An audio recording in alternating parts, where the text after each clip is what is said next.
Chapter 1. The next day, after finishing breakfast, I was about to go meet a client when my girlfriend, Margarita, stormed back home in a rage. The moment she got home, she threw her luggage onto the floor. I just got back from a business trip. Fine, you didn't come pick me up, but now you're leaving without saying a single word.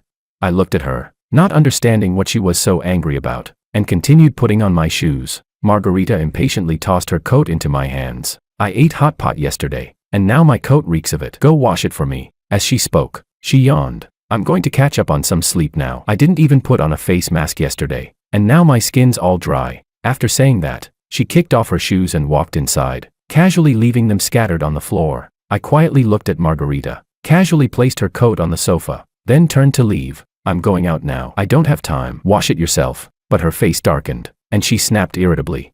Kevin, are you insane? Do you know how expensive this coat is? I was speechless. If it's that expensive, why did you wear it to eat hot pot with Duncan? I merely put it on the sofa. Yet she started scolding me, but at that moment, I was too tired to argue with her. Just as I was about to open the door, Margarita grabbed my arm. Where are you rushing off to right now? It was snowing so heavily yesterday, and I asked you to pick me up, but you kept dragging your feet. If Duncan hadn't happened to be at the train station then, I would have frozen to death outside. Is my safety completely worthless in your eyes? Hearing that, I only found it ironic. Yesterday, there had been a blizzard. As soon as she told me what time her train would arrive, I left home early. I had clearly arrived half an hour in advance, but she had remembered the wrong exit, and now she was blaming me for not picking her up. I ignored her and searched for my car keys on the shoe cabinet. Margarita frowned in dissatisfaction. Then, as if suddenly thinking of something, she laughed disdainfully. Don't tell me you're still jealous. Haven't I already told you so many times? Duncan just likes documenting his life. You made such a huge fuss over nothing that he felt awkward yesterday. Can't you even tolerate someone else's little hobby?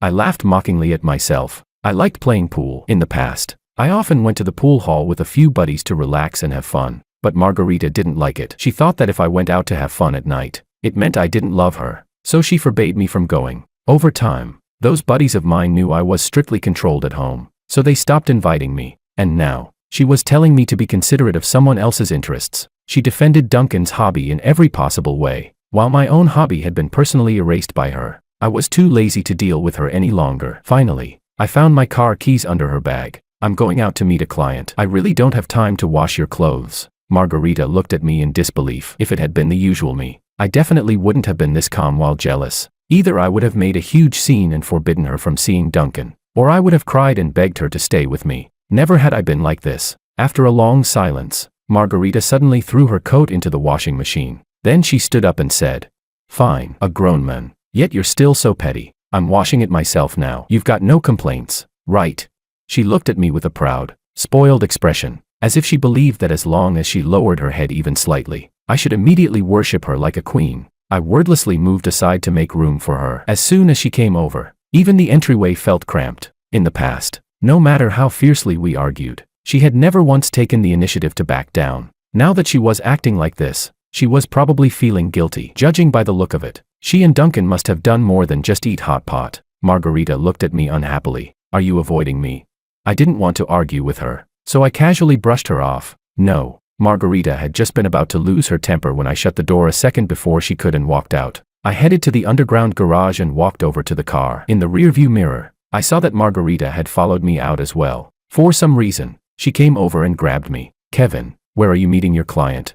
I answered casually. "C-City." Margarita let out a sigh of relief and said, "Perfect. I need to go to that mall to buy a bracelet. I'll go with you. When you're done, I can even go shopping with you while we're there." I looked at her in confusion. If this had been before, she would absolutely never have hitched a ride to the mall while I was working, because she would complain that waiting for me took too long. Besides, whenever she went shopping, she would never ask me to accompany her, because she thought my taste was terrible, hopelessly tacky. I wanted to refuse, but Margarita opened the front passenger door first and got in. Left with no choice, I started the car and drove to the mall with her. Chapter 2. Today was the weekend, and the road was unusually crowded with cars. I stopped at a red light. Margarita seemed bored sitting there, so she took out her lipstick to touch up her makeup. As she pulled out the lipstick, a slip of paper fell out of her bag along with it. I glanced at it casually and saw a few crooked, handwritten words. Unconditional wish fulfillment card. Signed, Duncan. I remembered that Margarita loved this bag. She had spent an entire month's salary and asked a friend to bring it back from abroad.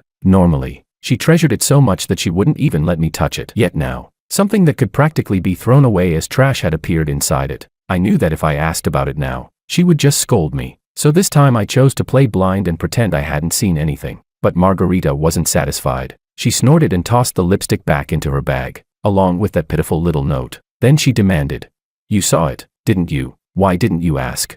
I said calmly, "Didn't feel like it." Her expression darkened. She looked at me several times before taking out the note again, crumpling it up, and throwing it into the trash. That was from a game we played last night with another friend. Duncan lost, so he had to write it. "There's nothing going on between us. Don't overthink it," I replied casually. I wasn't overthinking it to begin with. Then I continued focusing on driving, thinking the matter was over. But Margarita spoke again, trying to explain. "Yesterday, Duncan just happened to be going to the train station to pick up a friend. He saw me and gave me a ride. We're just normal co-workers and friends." I found it ridiculous. Saying co-workers would have been enough. Why add friends on top of that? Wasn't that just emphasizing how close they were? I nodded perfunctorily. I didn't misunderstand. "You're really just normal friends." I didn't believe her explanation. I knew that every time Margarita made excuses in the past, there was always some friend involved. But every time I saw Duncan's videos, she was always the only one in them. For some reason, Margarita suddenly got angry again. "Kevin, how long are you going to stay mad? I've already explained everything. What more do you want from me?" Fortunately, we had already arrived at the mall, and I got out of the car with a sense of relief. But she clung to me like glue, impossible to shake off. I still remembered how, during past arguments, she would say that just seeing me annoyed her and tell me to get out of her sight immediately. Whenever I tried to explain, Margarita would start scolding me for being petty and narrow-minded, always accusing me of being jealous of Duncan. Now that I wanted to leave on my own, she wouldn't let me. What a strange woman. I had work to do, so naturally Margarita couldn't follow me. She went off shopping on her own. After meeting the client, I remembered the message my boss had sent yesterday. I opened the chat and accepted the promotion offer. I had originally planned to turn down this promotion, which required relocating to South City, for my girlfriend's sake. But after what happened last night, braving a blizzard to pick her up, only to find out she had gone to another man's place, I finally woke up. I had been unbelievably foolish. Pulling my coat tighter around me, I walked out of the mall to get some fresh air. Standing under a tree, watching my breath turn into white mist, I received a call from my parents. On the other end, they had seen the extreme low temperatures where I was and told me to dress warmly. A wave of bitterness rose in my chest. I told them that I was about to get promoted and transferred to the south, assuring them not to worry. My parents were delighted and gave me a few more reminders before I hung up after sharing the good news. Since I hadn't responded to my boss in time earlier, the branch office was now urging me. After confirming my start date for the new position, I immediately booked a flight to the south. Chapter 3. When I returned to the parking lot, I saw Margarita already standing by the car, waiting for me. I took out the keys and unlocked the door. From start to finish, neither of us said a single word. After I drove her home and dropped her off downstairs, Margarita went straight upstairs without even waiting for me. I didn't care. But just as I got out of the car, I received a call from Margarita's mother. "Kevin, I heard you and Margarita had an argument. She just got back from a business trip and is already exhausted. As a man, you should give in a little and be more understanding." Once I confirmed it was her, I immediately understood. Margarita had complained to her mother, clearly trying to put me in my place. In the past, if something like this reached her mother, I would have rushed to apologize to Margarita and begged for her forgiveness. But this time, it didn't matter anymore. She could do whatever she wanted. It had nothing to do with me. I gave her mother a brief explanation and hung up. Numb, I went upstairs. The moment I opened the door, I saw Margarita all dressed up, about to go out. She had even sprayed on her most expensive perfume. I knew it. She was going to see Duncan again. After all, that perfume was so expensive that she usually couldn't even bear to use it, keeping it on the shelf like a display piece. "I'm going to meet Duncan tonight to discuss work. I'll come back whenever you finish organizing my suitcase." I knew she was provoking me on purpose. In the past, I would have definitely gotten jealous and stopped her from going out. But now, I had no desire to argue anymore. I didn't even lift my eyelids, letting Margarita leave as she pleased. Chapter 4. After finishing packing, I lay on the bed, planning to leave early the next morning. That night, while scrolling on my phone, I happened to open my WeChat feed and unexpectedly saw Margarita's post at the very top. There was only a photo of a cafe, but in the reflection on the glass, I could see two people. It was Margarita and Duncan. I was about to scroll past it, but accidentally tapped like, then quickly removed it. At that moment, Margarita suddenly called, "Kevin, what's your problem? Why did you like my post and then unlike it? I'm almost done here. When are you coming to pick me up?"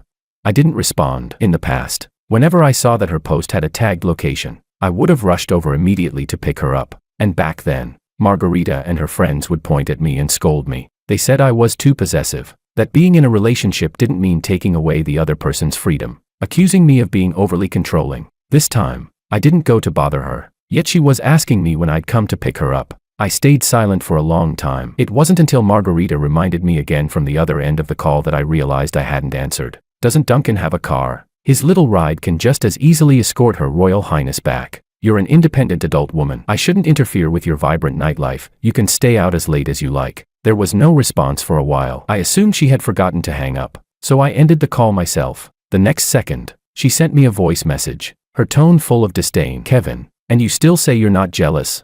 The person sitting next to me in that photo was actually my best friend. Duncan was sitting on the other side, so you couldn't see him. Then she sent another short voice message. If it bothers you, I can tell you everywhere I go from now on. I couldn't be bothered to reply. I turned off my phone and was about to sleep when several more notification sounds rang out. Margarita's tone sounded a bit anxious. Do you expect me to stop even discussing work? Do I have to not say a single word to Duncan at the company before you'll calm down?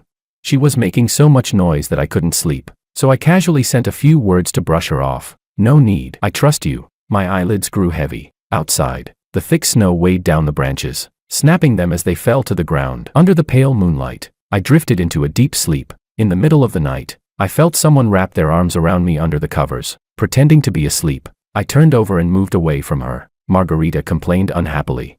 Why are you moving around? I'm cold. In the past, I would have held her close, pulling her into my arms, worried about her. But now, all I wanted was to sleep peacefully. I gently removed her hand and said, I can't sleep if you're holding me. Margarita suddenly sat up and kicked me, her tone sharp. Then go sleep with the air. With that, she walked barefoot to the sofa and lay down, not even covering herself with anything. Margarita must have thought I would carry her back to the room like before, coax her, and tell her to dress warmly so she wouldn't catch a cold. But instead, I only glanced at her, then turned over and went right back to sleep. Chapter 5. When I woke up the next day, Margarita was already gone. On the floor were the clothes she had changed out of, tossed there in a messy heap. I knew she was venting her frustration. In the past, I would have cleaned everything up bit by bit. But this time, I didn't bother. I was leaving for the airport this afternoon, and I still had to go to the company in the morning to handle some procedures. Thinking about how I used to have to report to Margarita no matter where I went on weekends, it now felt incredibly freeing to just go out whenever I wanted. I left my luggage at the security office. Since the company wasn't far, I decided to walk. Step by step, I walked through the snow, watching as my footprints carved out a narrow path in the white ground. An unexpected sense of calm settled over me. Soon, I arrived at the company building. By coincidence, I saw Augustina, a girl who had been in my high school class, filling out onboarding paperwork. We hadn't seen each other for years, so we casually exchanged a few greetings. Then, as if she suddenly remembered something, she excitedly took out her phone and said she wanted to add me. She mentioned there would be a class reunion at the end of the year. Then she opened the QR code scanner. I gladly agreed and was about to take out my phone when my hand was suddenly pushed back. Out of nowhere, Margarita appeared, immediately linking her arm with mine, gripping tighter than usual. Under my stunned gaze, she looked at Augustina with hostility and said, "Didn't your parents ever teach you basic decency, flirting with someone else's boyfriend?" Augustina looked at me awkwardly. I simply took her phone and scanned my contact QR code. When Margarita saw that, she angrily pinched my arm, looking like she might throw a tantrum any second. At that moment, Duncan walked over, separating us and stepping in between. I felt a bit grateful that he had saved my arm. All right. I finally managed to calm Margarita down with a lot of coaxing. Kevin, so just go along with her a little. And to be blunt, you already have a girlfriend. Adding another girl on social media, are you trying to do something inappropriate? It had been manageable before, but after hearing Duncan's words, the sparks in Margarita's eyes could no longer be contained. All right, I take back my gratitude. Unexpectedly, Duncan kept fanning the flames. I know this is all my fault for making Kevin misunderstand, but there's really nothing going on between me and Margarita. If it bothers you, I'll just leave. In the past, Margarita and I had argued countless times because of things Duncan said. The reason was simple: Margarita always believed Duncan and defended him, then turned around to blame me. Every time, I couldn't say anything and just bottled up my frustration. But this time, my heart was strangely calm. Watching Duncan's troubled expression felt like watching a cheap performance. Augustina didn't know what had happened between us, but seeing Margarita so furious that she looked ready to fight me, she quickly stepped in to mediate. All right. Kevin is about to get promoted and transferred to South City. You two might not even see each other again in the future. You should cherish each other while you still can. Margarita, however, looked like she had just heard something unbelievable and froze on the spot. Chapter 6. Margarita walked up to me, her voice trembling. I'm your girlfriend. Why am I the last one to know that you're going to South City? I replied indifferently. I only made the decision not long ago. Duncan cut in. Kevin, you're a grown man. Yet you came up with something like this just to avoid admitting fault. That's a bit unreasonable, don't you think? Margarita nodded, seemingly convinced by Duncan's explanation. I didn't really care what they thought, so I didn't bother arguing. Holding the documents I was about to submit, I turned and prepared to leave, but Margarita grabbed me. I'll cook your favorite dishes at home tonight. Come back early. I frowned, finding it strange. Margarita was actually offering to cook. In the past, I was always the one who cooked. She never stepped into the kitchen, saying the oil fumes would damage her skin. Sometimes, when I prepared everything and hoped she'd come home early, Margarita would always brush me off. And now she was asking me to come back early. I responded casually. Oh, not giving her a chance to keep bothering me. I turned and went upstairs. As I stepped out of the elevator, I happened to run into my boss. President Castro had always appreciated me. Kevin, I thought you were going to give up this opportunity. You're a rare talent, you know. I scratched my head a little awkwardly. I have to thank you for your guidance, President Castro. He praised me a few more times before leaving, and I expressed my gratitude repeatedly. Luckily, I hadn't given up this opportunity because of Margarita. Ruining my future for someone like her would have been completely not worth it. After submitting the documents, I walked back to the security office. When I looked up, I could just see the kitchen window of my apartment. I saw Margarita moving around busily inside the kitchen. She was completely immersed in her own world, not even noticing that my luggage was gone. Looking at her somewhat cheerful figure from behind, I shook my head helplessly. Unfortunately, it was too late. My heart was already gone. I took out my phone and called a taxi to the airport. Chapter 7. It had already been 2 hours since I got off work. Normally, I would have been home by now, waiting for Margarita to return, but instead, I was sitting at the airport, checking the hotel I would stay in after landing. At that moment, I received a message from her on WeChat. I opened it and held the phone to my ear. Why aren't you back yet? It felt a little strange. I could sense a hint of expectation and concern in her voice. Shouldn't she be yelling, Kevin, why aren't you home yet? I remembered that once, not long after we started dating, I went out drinking with my buddies. I had barely sat down when she started urging me to go home quickly. I had no choice but to explain to them, and after that, they all assumed I couldn't come out anymore. So gradually, no one invited me again. Then, on the other hand, there was a time when she went out singing all night with her friends. When I simply asked about it, she accused me of being unreasonable. Her close friends all thought I was annoying too and didn't like me. Margarita had always been selfish. She only ever considered things from her own perspective. I couldn't believe it had taken me this long to realize it. I typed back numbly, I'm already on the plane. The next second, Margarita called anxiously. The plane was about to take off, so I hung up immediately. She could only vent her anxiety through messages. Kevin, where are you? I'll come find you right now. Can you stop this? Being jealous isn't supposed to be like this. It was just an argument. You don't have to make everything so serious. Come back now. Okay, I promise I won't have any contact with Duncan anymore. Watching the messages pour in one after another, I let out a long sigh and turned off my phone. I would never believe her words again. How many times had we fought endlessly because of Duncan? If she had realized her own problems earlier, we wouldn't have ended up like this. Sitting on the plane, I recalled all the moments I had shared with my girlfriend. The shy hand-holding when we first got together, the joy of going hiking and skiing together, and later, me preparing everything alone at home, waiting for her, while she said she was going to see Duncan. We had planned to travel together to watch the sunset, but it was postponed because Duncan got sick. I was truly exhausted. I put down my phone and turned to look out the window as the city grew smaller and smaller, eventually disappearing behind the clouds. The past was like drifting smoke. At this moment, it was time to put a full stop to this relationship. Chapter 8. I slept on the plane, and the several-hour journey passed in a blur of dreams. In a strange city, at a strange destination, I drifted along with the crowd to the baggage claim area. Only after finding my luggage did I remember to turn on my phone. There were more than a dozen messages, without exception, all from Margarita. I didn't feel like reading them. I scrolled straight to the bottom and saw the latest one. Why is all your luggage gone? Kevin, how could you just leave me behind and sneak off alone? I didn't know what to reply. Indifferently, I turned off my phone. Just then, someone from the company came to pick me up. Manager Kevin, President Castro has already arranged your accommodation. I was a bit surprised. I had thought I would be all alone here, but I didn't expect President Castro to be so considerate. As I listened to my colleague enthusiastically introducing the local customs, I was reminded of the time I had been lost alone at North City Airport years ago. Margarita, I can't find where to pick up my luggage. Her voice over the phone had been impatient. I'm working. Okay, can't you just read the signs yourself? At that moment, Duncan called out to her, and she immediately hung up. I had stood there at the airport, unsure of what to do. It was my first time there, and in the end, it was a kind woman who helped guide me to the baggage claim. I stopped reminiscing and returned to the present. Fortunately, everything was already in the past. Manager Kevin, do you know anyone in this city?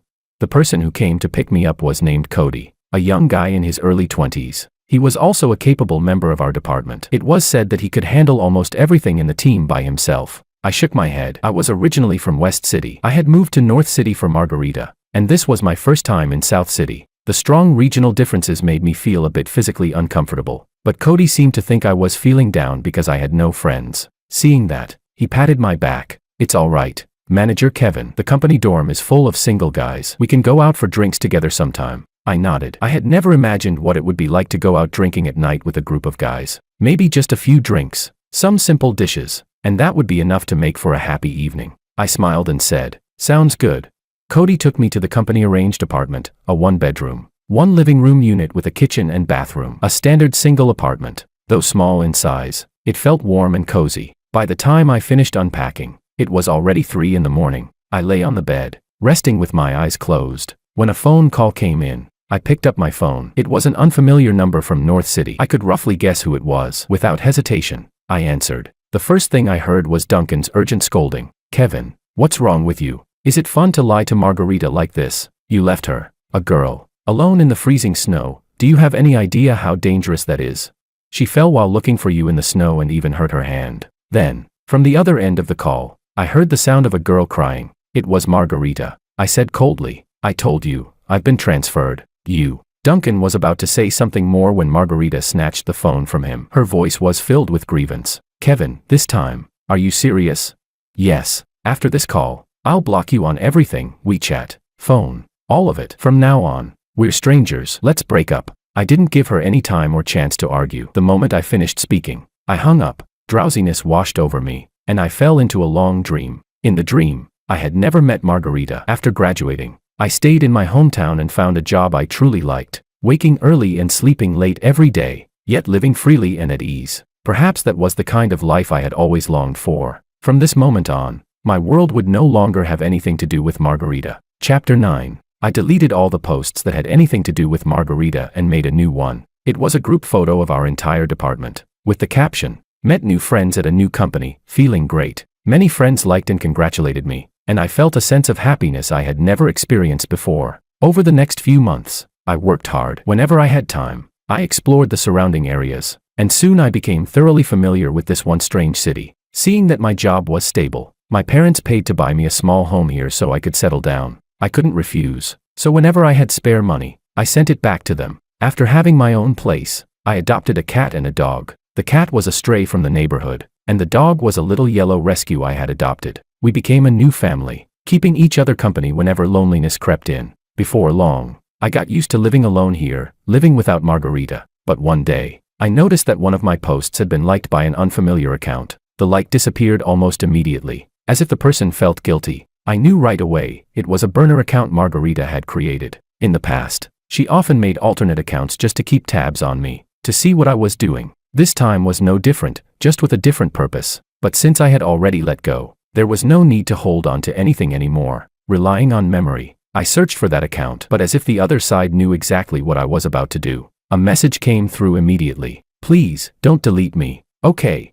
Chapter 10. Even though Margarita pleaded with me in a low voice, I still decided to delete her. As I did, I thought numbly, if she had always respected our relationship, would we still be together now? But from the very beginning, it had been destined that she would be the one cherished in the relationship. After all, I was the one who fell for her first. 2 days later, I received an invitation from Augustina for a class reunion in North City. I happened to have a business trip to the main company in North City, so I gladly accepted. The next day, I arrived in North City. It felt like just yesterday that I had been standing on this very land. By coincidence, I saw Duncan and Margarita at the airport. Duncan looked worried as he helped Margarita out of the car. Even though she didn't seem injured at all, They really got together quickly. I picked up my luggage and was about to leave, but Margarita spotted me. Kevin. She shook off Duncan and ran toward me with excitement on her face. Seeing that I didn't respond, she continued on her own. Kevin, you're back. I knew what you said before was just out of anger. Were you on a business trip these past couple of days? I felt a bit speechless. Hadn't I already made things clear to her? I replied coldly, you're overthinking it. I tried to walk past her toward the subway, but at that moment, Duncan parked the car and hurried over. He spoke in that same annoying tone. Kevin, how could you hurt such a wonderful girl like Margarita? Not wanting to deal with him anymore, my tone turned sharp. Haven't we already broken up? If you like her, then go after her. With that, I walked away without another word. I went to the company first to finish my work, and the next day I attended the class reunion. They were all old classmates I hadn't seen in years. Everyone had gone to different universities and now lived completely different lives. Some of them even had children already. Thankfully, that topic passed quickly. Otherwise, I couldn't imagine how much discussion a 27-year-old single man like me would become. After the gathering, I returned to the hotel. At the entrance, I saw Margarita and her mother. I felt a bit annoyed. I didn't want to keep explaining the fact that we had broken up. Her mother spoke first. Kevin, I heard from Margarita that you two broke up.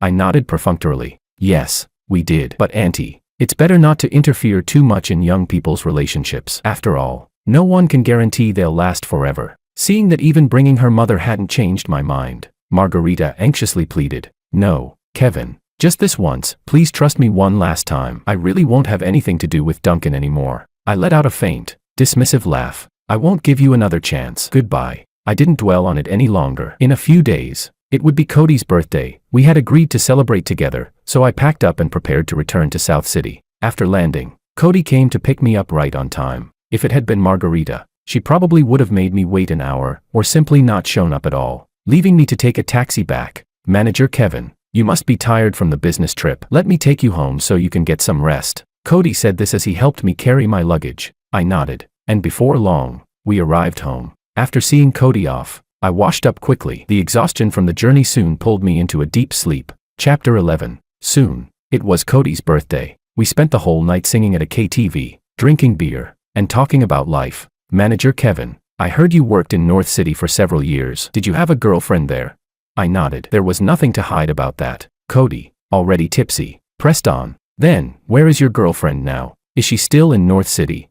I shook my head lightly. We broke up. As soon as I said that, the entire room fell silent, with only the background music echoing in the private room. Cody awkwardly apologized. Sorry, Manager Kevin. I shrugged casually. It's fine. It's long in the past. Don't worry about it. After all, in the past, there was no way I would have been out this late enjoying myself. Now, I was free. After several rounds of drinks, everyone was drunk. Only the two who had driven stayed relatively sober to help clean up. Elian, a warm-hearted colleague, carried both Cody and me out of the room almost by himself. As soon as we stepped outside, the cold wind hit my face, sobering me up a bit. I looked up and saw Margarita. She stepped forward and blocked our way. Elian looked confused. Miss, you are. I'm Kevin's girlfriend. I gave a helpless smile. Seeing the awkward expressions on Cody and Elian's faces, I didn't quite know what to say, but I still clarified. I'm single. I had thought Margarita would start arguing loudly like before, but this time, she didn't. She didn't even frown. Instead, she looked at me with a pitiful, almost tearful expression, acting delicate and vulnerable. Margarita grabbed onto my clothes. I tried to shake her off lightly, but she refused to let go. With no other choice, I spoke to her as if she were nothing more than an ordinary acquaintance. You're in South City for a business trip? Cody and Elian, reading the situation well, quickly left, leaving me alone to deal with this, and to call a taxi at midnight. I took out my phone and tried to find a driver. Margarita looked like she was about to cry. You don't even ask me anymore what time my flight was, how much luggage I brought, why I'm dressed so lightly, whether I'm cold. You used to care about me so much, asking about everything, preparing everything thoughtfully for me. How can you just change like that? I smiled. That's not how you treat a friend. But thinking about it, those were indeed things I used to say all the time. No wonder Margarita couldn't accept it now. She continued. Why did you even delete my last account? I just wanted to see how you were doing. Duncan would mind, wouldn't he? I had meant it as a way to comfort her, but instead, she started crying even harder. I've already cut off contact with Duncan. I even deleted him on WeChat and transferred to a different department on my own. Kevin, I'm begging you, please come back. Okay. Chapter 12. The early spring wind was still a bit biting. I tightened my coat around myself. Seeing that I couldn't get a ride through my phone, I waved down a taxi directly. Margarita was still stubbornly holding onto my sleeve, so I had no choice but to let her get into the taxi as well. Even though we were no longer a couple, I couldn't just leave a girl I knew alone on the street late at night. I told the driver to take her home first. Margarita, where are you staying? Her expression darkened again. Peace Hotel. Then she added softly, you're sending me back already? I sighed, planning to make things clear after we got out of the car. When we arrived at the hotel, Margarita got out reluctantly. When she saw that I got out as well, her eyes lit up. I avoided her gaze and stood a bit farther away from her. You never used to stand this far away from me, Kevin. Tell me, what did I do wrong? I can change. As she tried to come forward to hug me, I stepped back again. She immediately broke down into sobs. I continued with the words I had already prepared, simply recounting memories without any extra emotion. Do you remember the first time we met? It was at a New Year's party in college. There were a lot of people that night, but I noticed you at first glance. You were wearing a yellow dress, standing out in the crowd. I asked my roommate to help me get your contact, doing everything I could to get your WeChat. Do you still remember that? Margarita looked up at me, her eyes filled with tears. I remember. I continued.